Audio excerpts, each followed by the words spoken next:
চতুর্থ হাদিস হলো মুসলিম শরীফের 2676 নম্বর হাদিস। হযরত আবু হুরায়রা রাদিয়াল্লাহু তাআলা আনহু থেকে বর্ণিত, তিনি বলেন, একবার রাসূলুল্লাহ সাল্লাল্লাহু আলাইহি ওয়াসাল্লাম মক্কার পথে চলতে থাকেন। অতঃপর জুমদান নামে একটি পর্বতের কাছে গেলেন। এরপর তিনি বললেন, তোমরা এই জুমদান পর্বতের মধ্যে আরোহণ করো। মুফাররিদগণ অগ্রগামী হয়েছে।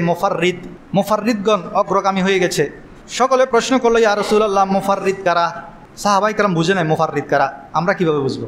সেজন্য প্রশ্ন করছেন, আমার নবীকে প্রশ্ন করছেন, ইয়া রাসূলুল্লাহ, আপনি বলছেন যে মুফাররিদগণ জান্নাতের রাস্তায় অগ্রগামী হয়ে গেছে, অর্থাৎ তারা জান্নাতের যাওয়ার বেলায় তারা অন্যদের থেকে অগ্রগামী হয়ে গেছে। মুফাররিদ কারা?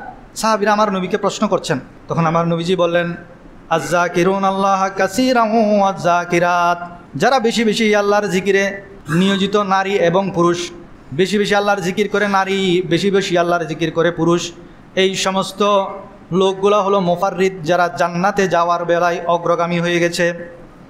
আমরাও যদি বেশি বেশি আল্লাহর জিকির করি তাহলে আমরাও মুফাররিদগণের অন্তর্ভুক্ত হতে পারবো। আল্লাহ রাব্বুল আলামিন আমাদেরকে মুফাররিদগণের অন্তর্ভুক্ত করুন, সবাই বলেন আমিন। পঞ্চম হাদিস, তিরমিজি শরীফের 3596 নম্বর হাদিসের বর্ণনা। আবু হুরায়রা রাদিয়াল্লাহু তাআলা আনহু থেকে বর্ণিত, তিনি বলেন, আল্লাহর প্যারা হাবিব সাল্লাল্লাহু আলাইহি ওয়াসাল্লাম বলেছেন, সাবাকাল মুফরিদুন। প্রথম হাদিসে বলছে মুফাররিদুন, এখন বলছে মুফরিদুন। মুফরিদ শব্দের অর্থ হচ্ছে হালকা পাতলা। আমার নবীজি বলছেন, হালকা পাতলা যারা, তারা অগ্রগামী হয়ে গেছে জান্নাতে যাওয়ার বেলায়।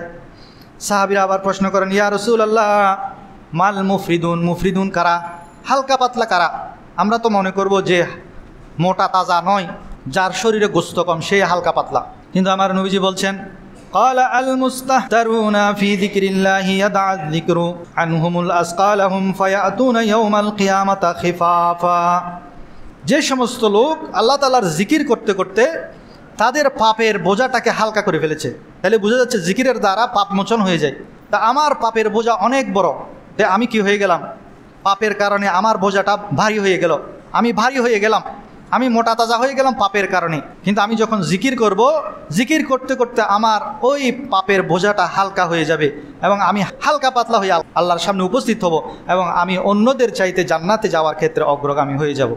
সেজন্যই আমার নবীজি বলছেন, মুফরিদুনরা হলো অগ্রগামী, যারা জিকির করতে করতে নিজের পাপটাকে মোচন করে ফেলেছে, সে হালকা পাতলা হয়ে গেছে এবং সে জান্নাতে যাওয়ার ক্ষেত্রে অন্যদের চাইতে অগ্রগামী হয়ে যাবে। আল্লাহ তাআলা আমাদেরকে বেশি বেশি জিকির করার তৌফিক দান করুন।